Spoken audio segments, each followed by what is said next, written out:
결론부터 말씀드릴게요. 저 정말 억울해요. 제 이름은 신명숙이에요. 저요.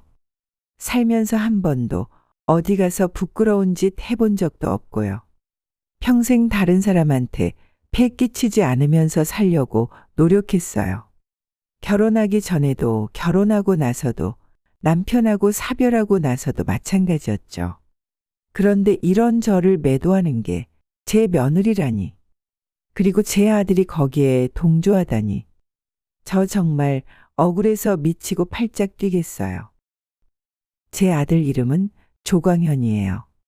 광현이하고 저는 어릴 적부터 각별했죠. 어릴 적부터 엄마 품을 떠나지 않았고 제가 어딜 가건 따라다녔어요. 조금 어리광이 있긴 했지만 귀염 많은 아이였고요. 그래서 광현이를 온 동네 사람들도 다 이뻐했죠.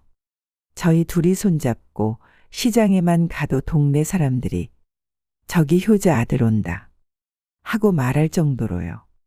제 아들이지만 참 정이 많고 밝은 아이였거든요. 물론 단점이야 있었죠. 사람이 어떻게 완벽할 수 있겠어요. 광현이는 밝고 정이 많은 만큼 마음이 유약한 편이었어요. 사람한테 한 번 정을 주면 쉽게 끊질 못했고 책임감이 부족했죠. 무엇보다 자기가 한 번 좋아하기 시작한 사람의 말을 당최 거부하질 못한달까요. 그럼 그런 걸 엄마가 좀 바꿔주지 그랬냐 하실 수도 있겠지만 그게 어디 쉽나요? 저도 회초리도 들고 다 해봤지만 소용없더라고요. 광현이는 그냥 그렇게 태어난 아이였어요. 사랑을 주고 사랑을 받아야만 하는 아이요. 저랑 남편이랑 광현이랑 우리 셋은 그래도 행복했어요. 남편도 저도 남한테 피해 끼치는 걸 싫어해서 최대한 조심스럽게 살았고 남 배려하는 걸 우선으로 했죠. 덕분에 어디 가서 모나다는 말 들은 적 없었고요. 광현이가 대학 졸업하고 취직까지 하면서 모든 게 잘 풀리는 것 같았어요. 마침내 오랜 육아에서 벗어나 저희 부부끼리 오붓한 시간을 보낼 수 있을 거라 상상했죠. 남편과는 오래전부터 상의했었거든요. 광현이 취직하고 독립하면 우리 둘이서 어디 시골 한 구석에 들어가서 살자고요. 저나 남편이나 자식 교육 때문에 서울에 있었던 거지 둘 다 도시를 답답해했거든요. 그렇게 목 뽑아 기다리던 광현이의 독립이 이루어지고 저희 둘이 차근차근 세워놨던 계획을 실행하려던 때 집안의 그림자가 드리워지기 시작했어요. 남편이 건강검진을 받았는데 췌장암이라고 하더라고요. 청천벽력 같은 소리였죠. 남편하고 같이 의사를 만나러 갔다가 몇 번이나 되물었는지 모르겠어요. 저희 남편이 암이라고요. 의사가 덤덤하게 말하더라고요. 이미 주변까지 퍼진 상태라 마음의 준비를 하시는 게 좋겠다고요. 그 말을 듣는데 손발이 차갑게 식더라고요. 심장이 쿵 떨어지는 것 같았고요. 무어라 말은 못하겠고 일단 남편의 손을 더듬거리면서 잡았는데 남편의 손도 차디찼어요. 저보다 더 놀란 건 바로 당사자였던 거죠. 그 순간 남편이 너무 불쌍하더라고요. 제 남편이긴 하지만 정말 평생 가족밖에 모르고 살았던 사람이거든요. 덕분에 저도 고생을 크게 모르고 살 수 있었고요. 그런데 그런 사람이 망할 놈의 암에 걸리다니요. 자식 때문에 평생 했던 고생에서 벗어나서 이제 좀 빛 좀 보려는데 이제 와서 암이라니요. 어떻게든 힘을 주고 싶어서 남편의 손을 꼭 쥐었어요. 둘 다 손에 핏기가 없어서 손들이 쇠하였죠. 손가락 마디에 힘도 없어서 금방이라도 맞잡은 손이 떨어질 것 같았고요. 그래도 어떻게든 이를 악물고 손을 잡고 있는데 남편이 저를 향해 희미하게 웃으면서 말하더라고요. 많이 놀랐지? 미안해. 이럴 줄 알았으면 혼자 올 걸 그랬어. 이렇게요. 거기서 못 참고 펑펑 울었어요. 제가 우니까 남편이 괜찮다면서 오히려 저를 다독이더라고요. 정작 아픈 사람은 당신인데. 눈물이나 흘리는 제가 너무 속없이 느껴졌어요. 남편은 그로부터 1년이 딱 지나서 먼저 세상을 떠났어요.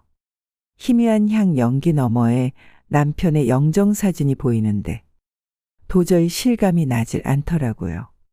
이 험난한 세상을 남편도 없이 어떻게 살아가야 하나 하는 생각도 나고 평생 아들하고 저만 생각하다 먼저 가버린 남편이 불쌍하다는 생각도 들었어요.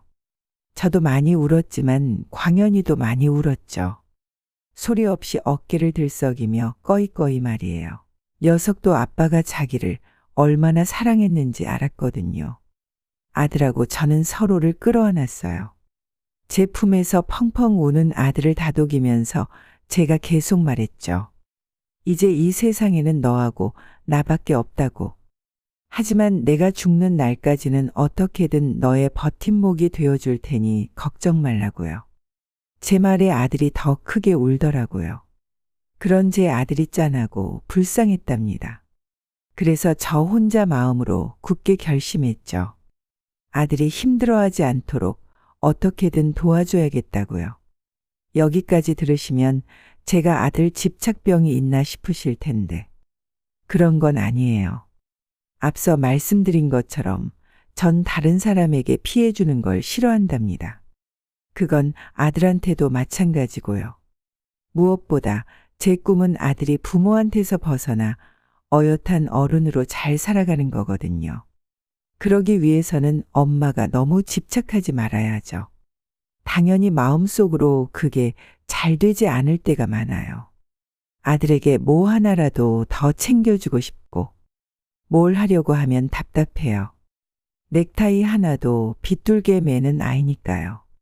하지만 이런 광연이도 언젠가 결혼할 테고 새 식구로 며느리가 들어오면 저는 둘을 방해할 생각이 없었어요. 오히려 둘이 행복하게 잘 살 수 있도록 모든 걸 지원하고 싶었죠. 그게 돈이든 시간이든 말이에요. 그런데 제가 딱 하나 예상하지 못했던 건 광연이가 제 예상보다 훨씬 빨리 결혼했다는 거예요. 남편이 죽고 나서 2달쯤 지나서였어요. 광연이가 소개해 줄 사람이 있다고 하더라고요. 누구냐고 물으니까 결혼을 전제로 사귀는 사람이라고 하더라고요. 최근에 광연이에게 교제하는 사람이 있다는 말을 들은 적이 없었어요. 그래서 조금 놀라서 다시 물었죠. 결혼을 전제로? 그럼 오랫동안 사귀었다는 말이네. 그런데 그건 아니라고 하더라고요. 그래서 얼마나 사귀었냐고 물으니까 1달 조금 안 되었다는 거예요. 겨우 1달 만나고 결혼을 생각한다니 기야말 소리였죠. 그런데 제 반응이 안 좋을 걸 예상이라도 했는지 아들이 그러더라고요. 아빠를 잃고 난 상실감을 많이 위로해 준 여자라고요. 그 소리를 듣고 제가 뭐라고 하겠어요. 다른 누구도 아닌 아들이 아빠를 잃은 슬픔을 한 여자로 채우고 있다는데요. 그래서 일단은 조금 더 교제해보고 확신이 들면 소개해달라고 했죠.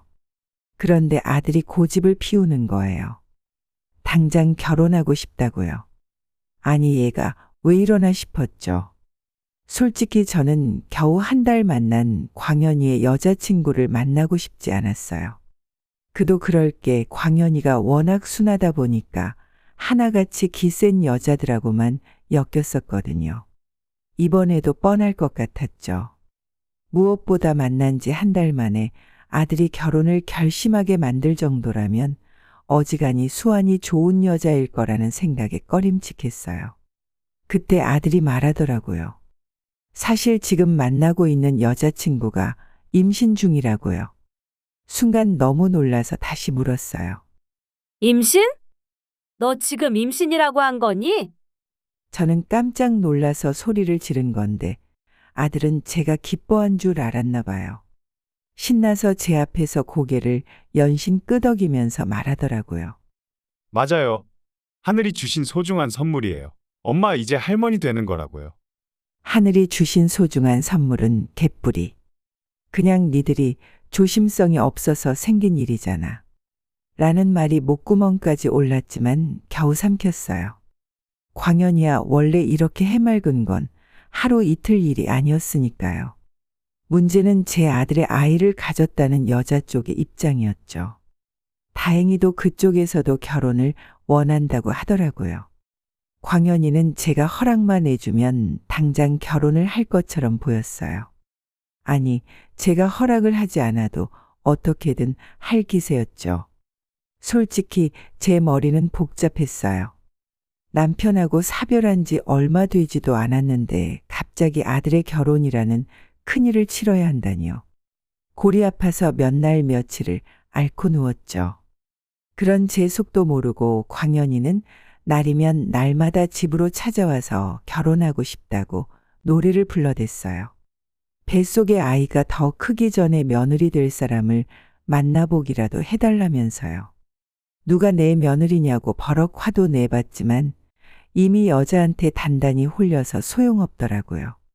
자식 이기는 부모 없다고. 결국 먼저 항복한 건 저였어요. 아들의 바람대로 나가보니 생각보다 멀쩡한 아가씨가 나와 있더라고요. 이름은 오수연.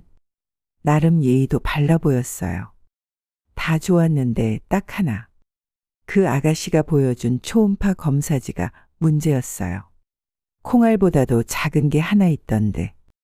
이게 진짜 아들의 아기는 맞는 건지도 모르겠고.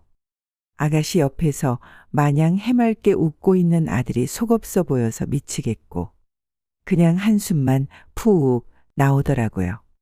그 와중에 또 사부인이 될 어머님이 일찍 돌아가셨다고 하대요. 그 말을 하면서 최근에 시아버님 이야기를 듣고 자기도 슬펐다면서 닭똥 같은 눈물을 뚝뚝 찍어내는데 제 마음이 꼬인 건지는 모르겠지만 저게 연기인가 진짜인가 싶었어요. 뭔지는 모르겠지만 저런 식이니 제 아들이 넘어갔겠구나 정도는 이해가 되었죠. 결국 결혼을 승낙했어요. 어쩌겠나요. 아들이 좋다는데 무엇보다 임신까지 했다는데요. 그렇게 급한 임신에 이어 급한 결혼을 통해 저한테는 급한 며느리가 생겨버린 거죠. 아직 마음의 준비도 안 된 시어머니가 되고 나서도 한동안은 정신이 멍했어요. 그 사이 며느리 뵈는 날이 갈수록 불러왔고 신혼 같지 않은 신혼 생활에 빠진 아들은 출산 준비에 여념이 없었어요. 저는 저대로 그런 아들하고 며느리 뒷바라지를 할 수밖에 없었죠. 아들이 직장 때문에 정신이 없어서 매일같이 전화로 반찬, 간식, 기타 잔심부름을 시켰거든요. 원래라면 이런 걸 도와줬어야 할 사부인이 계시질 않으니 제가 대신 나설 수밖에요. 그것도 처음에는 제가 안 하려고 했어요. 그런데 광연이가 와서 부탁하더라고요. 엄마, 수연이가 말을 안 해서 그렇지. 지금 혼자서 얼마나 힘들겠어요. 돌아가신 장모님이 도와주실 수 있는 것도 아니고. 알았으니까 그만 좀 해라. 라는 말을 몇 번이나 하고 싶었는지 몰라요. 남편 1억 과부된 자기 엄마 마음은 생각 안 하고 계속 자기 부인만 챙기다니. 물론 마음이야 이해가 되었죠. 임신한 와이프가 얼마나 신경 쓰이겠어요. 하지만 나도 힘들다고요. 그나마 집이 같은 서울이라 다행이지. 다른 곳이었다면 아무리 아들이라도 진작에 한 소리를 했을 거예요. 그렇게 팔자에도 없는 며느리 시다 노릇을 하고 있는데 어느 날은 또 아들이 그러더라고요. 며느리한테 먼저 전화해서 조리원 예약 좀 도와달라고 말이에요. 내가 그런 걸 왜 도와주냐. 요즘 그런 건 젊은이들이 더 잘한다. 라고 해도 아들이 도통 말을 안 들어 먹더라고요. 그저 계속 자기만의 생각에 빠져 고집을 부렸죠. 저는 답답했어요. 시다 노릇하는 것도 힘든데 이제는 조리원 예약까지 간섭하라니요. 게다가 며느리가 도움을 청하면 모를까 내가 먼저 전화까지? 한숨이 나오는 조건밖에 없었지만 결국 알겠다고 했죠. 어쩌겠나요. 아들이 원하는 걸. 고민을 많이 했어요. 내가 먼저 다가가는 게 며느리에게 피해를 주는 건 아닐까.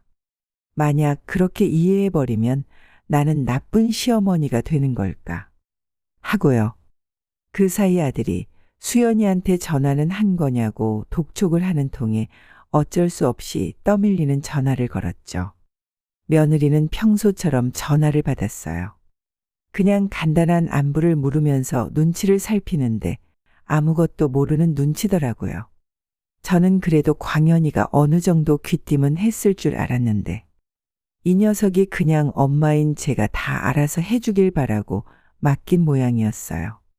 제 아들이긴 하지만 정말 답답했죠. 결국 어쩔 수 없이 제가 먼저 본론을 꺼냈어요. 그래, 수연이 내가 요즘 고생이 많지? 출산 준비는 잘 되어가고? 그럼요, 어머니. 주변에서 많이 도와준 덕분에 순조롭게 돼가고 있어요. 주변에서 도와준다고.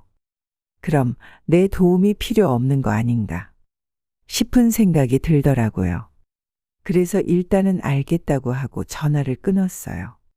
이미 도와주는 사람도 있다는데 제가 괜히 나서는 척해서 방해하고 싶지 않아서였죠.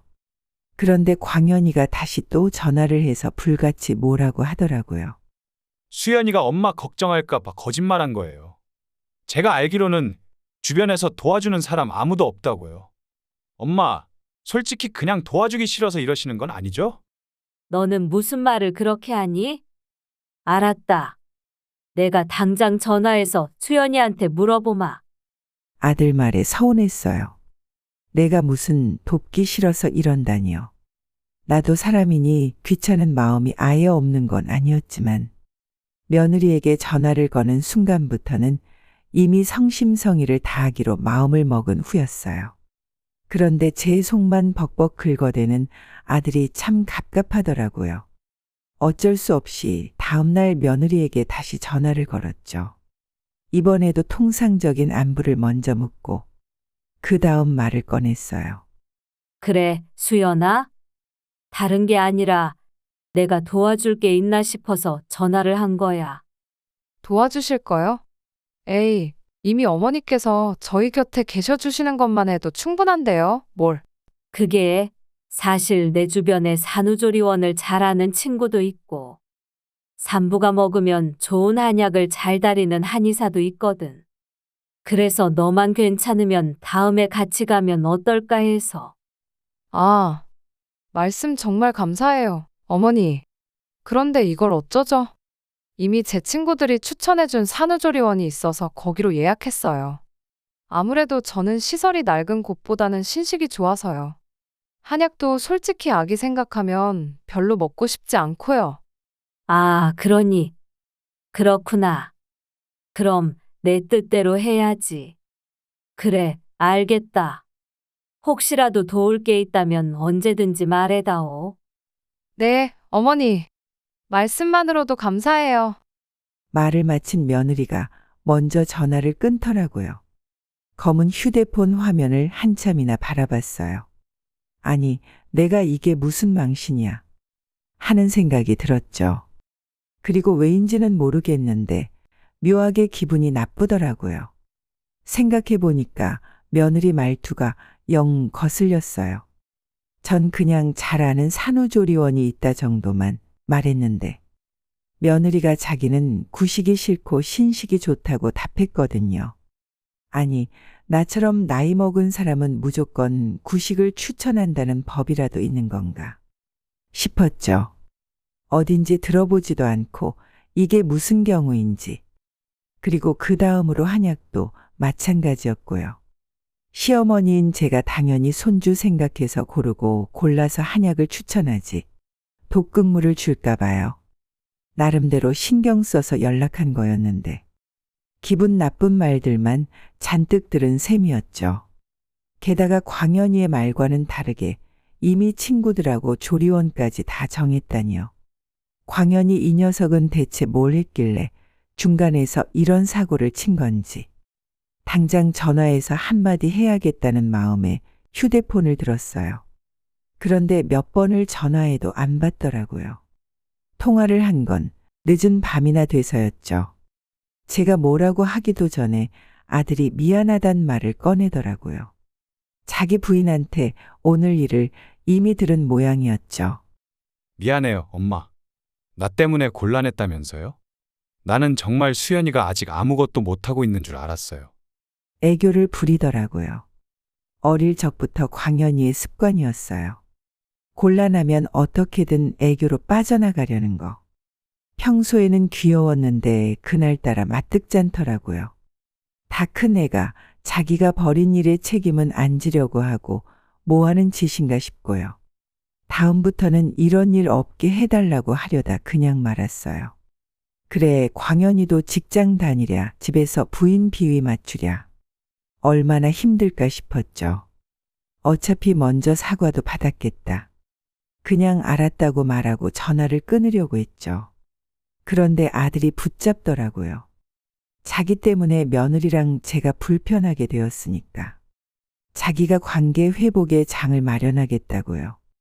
이상한 소리 말고 내 부인이나 잘 챙기라고 했는데 애가 또 고집을 부리는 거예요. 이대로 자기 때문에 고부간에 사이가 멀어지는 걸 두고 볼 수는 없다고요. 자기가 자리를 마련할 테니 같이 저녁이라도 먹자고 하더군요. 가족끼리 단란하게 말이에요. 심신이 피로해서 아무리 아들이라도 상대하기가 귀찮더라고요. 그냥 너 알아서 하라고 하고 전화를 끊었어요. 지금 생각해보니 그때 그 전화를 그냥 끊지 말 걸 그랬나 봐요. 절대 안 간다고 했었어야 했는데 정말 지금도 후회가 되네요. 광현이의 말대로 가족 외식이 계획된 건 일주일쯤 후였어요. 가격대가 꽤 있는 고깃집이었죠. 먼저 도착한 건 저였어요. 아들이 퇴근하고 며느리를 챙긴 후 저를 데리러 온다고 하긴 했는데 제가 나는 알아서 갈 테니 내 부인이나 알아서 챙기라고 했거든요. 광현이가 잡은 자리는 미닫이문으로 구분된 룸이었어요. 먼저 자리에 앉아서 메뉴판을 봤는데 생각보다 훨씬 가격이 비싼 거예요. 어차피 지난번에 며느리하고 민망한 일도 있었겠다. 오늘은 그냥 제가 살 생각이었거든요. 그런데 가격대가 예상을 뛰어넘더라고요. 심지어 예약석이라 이대로 집에 가기도 어려웠고요. 하지만 그냥 마음을 접었어요. 그래, 그냥 곧 태어날 손주한테 좋은 고기 먹인다고 생각하자. 그렇게 마음을 먹었죠. 얼마 지나지 않아 아들하고 며느리가 도착했고 전화 통화 후에 다시 만난 며느리하고의 대화는 생각보다 좋았어요. 며느리도 저도 최대한 서로 민망하지 않게 대하려고 노력했죠. 이렇게 식사가 잘 끝나면 지난번의 일도 그냥 없던 것처럼 넘어가겠구나 싶었어요. 식사가 끝날 때쯤 며느리가 화장실에 가겠다고 일어났고 그 사이 광현이가 저한테 웃으면서 말하더라고요. 특유의 철없는 미소를 지으면서요. 어때요, 엄마? 오길 잘했죠? 다 내 덕분이에요. 어차피 밥도 내가 살 텐데 내가 뭘 한 게 있다는 거니. 쉽긴 했지만 그냥 알겠다고 하면서 고개를 끄덕였어요. 아들 기분을 망쳐서 좋을 게 없으니까요. 며느리가 자리로 돌아오고 이번엔 제가 화장실에 가겠다고 일어났어요. 실은 말만 그렇게 하고 제가 나가서 계산을 먼저 할 심산이었죠. 그렇게 계산대로 가서 카드를 내밀었는데 주인이 빙그레 웃으면서 말하는 거예요. 이 집은 서로가 계산을 하려고 그러시네요. 사이가 좋아 보여서 부럽습니다. 하고요. 저는 그게 무슨 소리인가 싶어서 자초지종을 물었죠. 그런데 이런 세상에 며느리가 아까 화장실에 간다고 나와서 계산을 한 거였어요. 저는 이런 낭패가 있나 하고 발을 굴렀어요. 평소라면 모를까 지난번 일로 생겼던 민망함을 없애려고 만난 자리에서 그것도 완전 고급 고깃집에서 저는 졸지에 며느리를 뜯어먹은 시어머니가 되어버린 거였죠. 며느리의 마음이 고맙긴 했지만 너무 큰 부담이었어요. 이대로는 안 되겠다 싶어서 얼른 자리로 몸을 움직였어요. 며느리에게 결제 취소하라고 말이라도 하려고 말이죠. 같이 있던 룸의 미닫이 문이 살짝 열려 있는 게 보였어요. 문에 손을 딱 대었는데 안에서 며느리 목소리가 들려오더라고요. 그것도 평소랑 다르게 짜증이 가득한 투로요.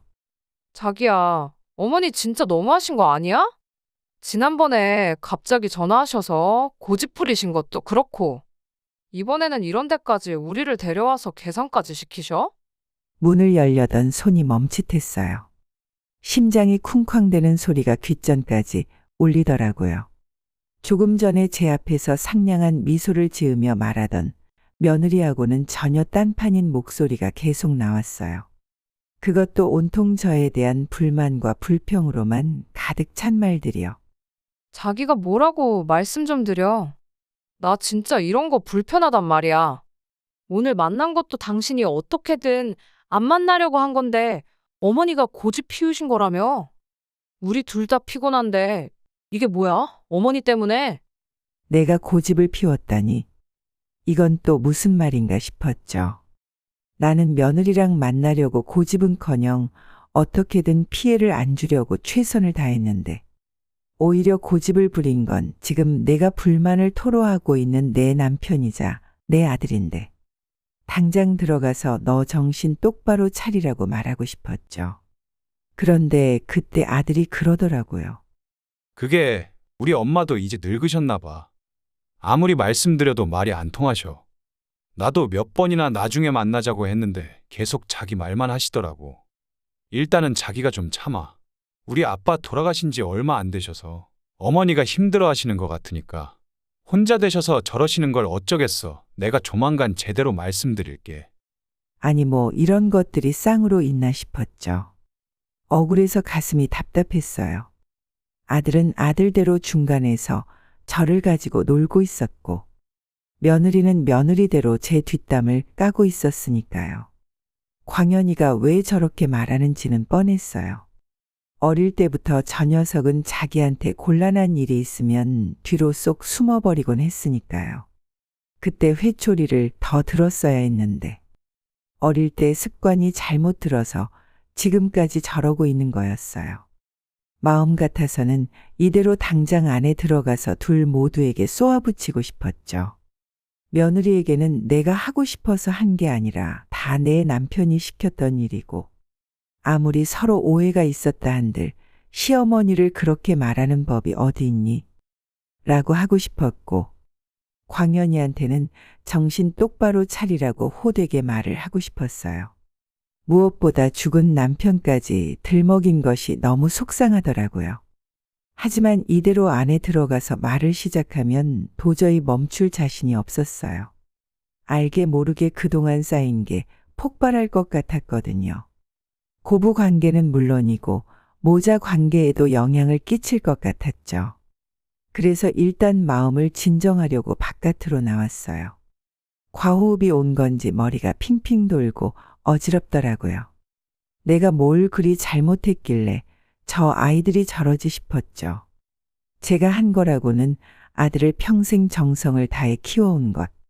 남편과 사별하고 나서도 저 자신을 챙기기보다 아들을 먼저 챙긴 것. 그래서 사별의 상처가 낫기도 전에 아들의 고집대로 결혼을 허락한 것.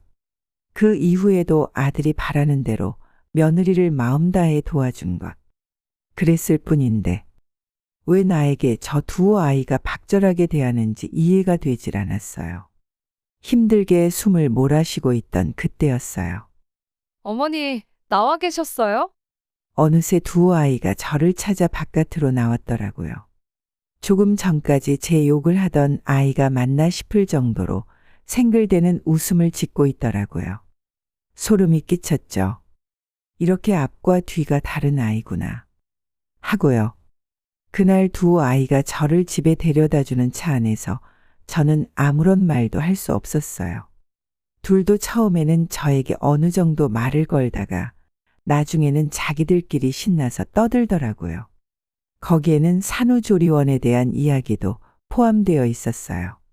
아이를 낳고 들어갈 산후조리원이 서울에서 손꼽을 정도로 시설이 좋다는 둥. 요즘은 조리원도 잘못 들어가면 고생한다는 둥. 저는 저런 이야기를 제 앞에서 왜 하는 건지 이해가 되질 않았죠. 제 아들 차에 탄 것 같지가 않았어요. 마치 저를 미워하는 원수의 차에 끼어 탄 느낌이었죠. 차에서 내리자마자 곧바로 들어가려는데 며느리가 보조석 유리창을 내리고 말하더라고요. 어머니, 오늘 덕분에 너무 즐거웠어요. 곧 다시 봬요. 얼굴에는 미소를 가득 지은 채로요. 저는 그 뻔뻔스러움에 할 말이 없어서 그대로 집에 들어갔습니다. 집에 돌아온 후에도 충격은 쉽사리 가시지 않았어요. 여러 가지가 있었지만 특히 마지막에 저를 향해 미소 짓던 며느리가 유독 기억에 남더군요. 어떻게 그렇게 뻔뻔할 수가 있을까?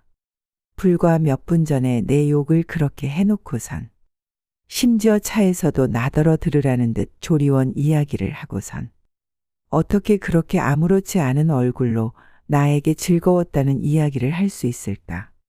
머리가 아팠어요. 며느리가 아니라 원수를 집안에 들였다는 생각이 들었죠. 그런데 그때 광현이에게 전화가 왔어요. 시간을 보니 집에 도착했을 쯤이더라고요. 그저 간단한 안부 전화일 것 같아서 받지 않으려다가 아까 미닫이문 너머로 들었던 말을 해야겠다는 생각이 들더라고요. 며느리는 몰라도 아들인 광현이에게는 제대로 말해야겠다고 말이에요. 그런데 전화를 받자마자 들려온 이야기는 충격적이었어요. 아들이 제게 되려 화를 냈거든요. 엄마, 해도 너무하신 거 아니에요? 저는 어이가 없어서 잠시 멍하니 있었어요. 내가 뭘 너무했다는 거지? 눈을 찬찬히 끔뻑이다가 결국 입을 열었죠. 내가 뭘 너무하게 했다는 거니? 이해가 되질 않는데? 제가 힘들게 둘이 화해하라고 오늘 자리 만든 거잖아요. 그런데 오늘 돌아오는 길에 한마디도 안 하시고 저랑 수연이가 민망해서 얼마나 힘들었는지 아세요? 너랑 수연이가 민망했다고? 네. 지금 저도 엄마 때문에 수연이 눈치 보여서 밖에 나와서 통화하고 있어요. 이게 대체 뭐예요, 엄마? 그냥 서로 조금씩 양보하면 어디가 덧나요? 기가 차서 말이 안 나오더라고요. 이런 제가 답답하다고 느끼실 수도 있어요. 그런데 정말 그 순간에는 너무 기가 차서 무슨 말을 못 하겠더라고요. 어쩌다 내 아들이 이렇게까지 망가진 거지? 조금 유약하긴 했지만 어른을 알고 정도를 아는 아이였는데 지금 제게 통화하고 있는 광현이는 제가 알던 아들이 아니었어요. 제가 할 말은 차고 넘쳤죠. 내가 부인한테 자존심 세우려고 한 거짓말을 한 걸 다 들었다는 이야기. 그것도 모자라 내가 하려던 계산을 너희들이 멋대로 가로채 놓곤 그걸로 욕을 먹어 서운했다는 이야기. 차에서 며느리가 말하는 건 누가 봐도 나 들으라고 하는 소리 아니냐는 것까지. 그런데 적반하장도 유분수지. 이런 식으로 제 탓을 하다니요. 저도 모르게 주먹을 움켜쥐었어요. 손이 벌벌 떨리고 눈에서는 눈물이 흐르더라고요.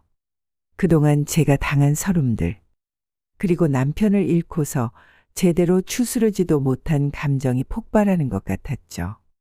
엄마 뭐라고 말씀 좀 해보세요. 그래. 나도 더는 못 참겠다. 광현이 너 제정신이니? 내가 제정신이어서 지금 엄마한테 뻔뻔하게 목소리를 높이는 거야. 제가 자기한테 맞설 줄은 몰랐나 봐요. 광현이가 어물거리더라고요. 하긴 생각해보니 고등학교 이후로는 아이가 상처받을까봐 큰 소리 한 번 낸 적 없었어요. 그게 내 잘못이었구나 싶어 말을 이어갔죠. 조광현, 너 아빠 돌아가시자마자 여자 임신시켜서 결혼하겠다고 노래를 부르는 게 어디 사람이 할 짓이니? 짐승도 그런 짓은 안 한다. 그리고 내가 멋대로 고집 부려서 내 잘난 부인한테 이 늙은 엄마가 전화를 걸었다가 민망하게 되었으면 내가 책임을 져야지. 너는 아무 잘못도 안 한 척 나한테 뒤집어 씌워? 내가 그러고도 남자야? 나랑 내 아버지가 그렇게 가르치든? 엄마, 무슨 말을 그렇게 해요? 여기서 돌아가신 아빠 이야기를 왜 꺼내는데요? 아빠 생각만 해도 전 지금도 가슴이 아프다고요. 그렇게 말하고는 정말 슬픈 척 연기를 하더라고요. 하지만 지난 수십 년간 광현이를 지켜봐 온 저였어요. 이 아이는 자기가 불리해지면 남의 뒤에 숨고 그마저도 안 통하면 죄 없는 척, 몰랐던 척, 약한 척을 하는 습관이 있었죠. 게다가 이건 저도 할 말이 있었고 말입니다. 내 아빠이기 이전에 내 남편이다. 그리고 그렇게 끔찍하게 아빠를 생각하는 놈이 자기 부인 앞에서 위신 세우려고 엄마가 아빠 때문에 힘들어한다는 소리 따위를 해. 내가 언제 내 앞에서 청승맞은 과부처럼 굴던? 고깃집에서 둘이서 하던 대화를 언급하자 광현이가 당황하는 게 전화 너머로 느껴지더라고요. 다 들으신 거예요? 저희끼리 하던 말을? 그래. 다 들었다. 너희가 멋대로 날 아주 도마 위에 오른 횟감처럼 맘대로 쑤시고 토막내고 욕짓거리 하던 걸 다 들었어. 며느리는 그렇다고 해도 어떻게 너까지 이럴 수가 있니? 내 평생 너 하나 키운 걸 보람으로 살았는데 이제 보니 아니구나. 헛 키웠어? 내가 자식을 헛 키웠다고. 당분간 꼴도 보기 싫으니 연락도 하지 마라. 엄마, 잠깐만. 듣기 싫어서 전화를 끊어버렸어요. 한바탕 쏟아내고 나니까 가슴에서 부글부글 끓던 열이 그래도 조금은 가라앉더군요. 그리고 전화하면서 그동안 제가 얼마나 힘들었는지를 깨닫게 되었어요. 아, 내가 나 힘든 것도 모르면서 혼자 참고 있었구나. 내 자식, 남의 자식 눈치를 보느라. 정작 나 스스로의 눈치는 보지 않았다는 걸 깨달았죠. 며칠 뒤에 광현이와 며느리한테서 연락이 왔어요. 광현이는 전화로, 며느리는 장문에 문자를 보내왔죠. 광현이 전화는 받지 않았어요. 지 부인밖에 모르는 놈의 목소리는 듣기도 싫어서요. 며느리의 문자도 처음 몇 줄만 읽었답니다. 대충 어머니가 들으실 줄 몰랐다는 둥, 자기는 절대 그런 의도로 한 말이 아니라는 둥. 변명뿐이었죠. 그래도 어느 정도 시간이 지나면 용서해 줄 생각이었어요. 이러니 저러니 해도 결국 제 자식이니까요. 곧 손주도 태어날 거고요. 하지만 광현이가 추가로 보낸 문자가 제 마음을 차갑게 만들더군요. 엄마, 아무리 그래도 손주 태어날 때는 도와주셔야 해요. 예정일이 다가오고 있는데 회사는 매일 같이 야근이라 불안해요. 엄마라도 이럴 때 도와주셔야죠. 거기까지만 읽고 휴대폰을 꺼버렸답니다. 이놈은 끝까지 자기 입장만 생각하는구나 싶었죠. 엄마가 얼마나 힘들었든 지금 어떤 마음 상태이든 제가 만약 불 구덩이에 던져져도 그냥 자기가 필요한 것만 중요하고 지금 자기 입장만 생각하는 응석바지. 그게 제가 키운 아들 광현이었던 거예요. 그렇다고 절연할 거냐고 물으신다면 그건 모르겠습니다. 답답하시죠? 저도 답답해요. 그래도 솔직히 말씀드린 거예요. 다른 사연들을 들으면 쉽게 턱 절연도 하고 고소도 하도 하시지만 실제로 그게 어디 쉽나요? 그저 하나뿐인 천륜이 어쩌다 일이 맺어졌는지 그것만 통탄스러울 뿐이죠. 머리가 복잡합니다. 하지만 제가 그날 전화로 한마디 한 건 후회하지 않아요. 만약 그러지 않았다면 저는 지금쯤 화병으로 쓰러졌을 테니까요. 사연은 여기까지입니다. 어떠셨나요? 저는 이번처럼 가슴이 답답하면서 빨려드는 사연이 있었나 싶었습니다. 아들이 어쩌면 저럴까 싶으면서도 요즘 젊은이들을 보면 충분히 공감되기도 했고요. 신명숙 할머니의 앞날에 행복한 일만 가득하시길 진심으로 바랍니다. 사연에 대한 여러분의 생각은 어떠신가요? 무엇이든 좋으니 댓글로 정답게 나눠주시면 좋을 것 같습니다. 구독과 좋아요는 무료입니다. 즐겁게 시청하셨다면 꼭 한번 눌러주세요. 감사합니다.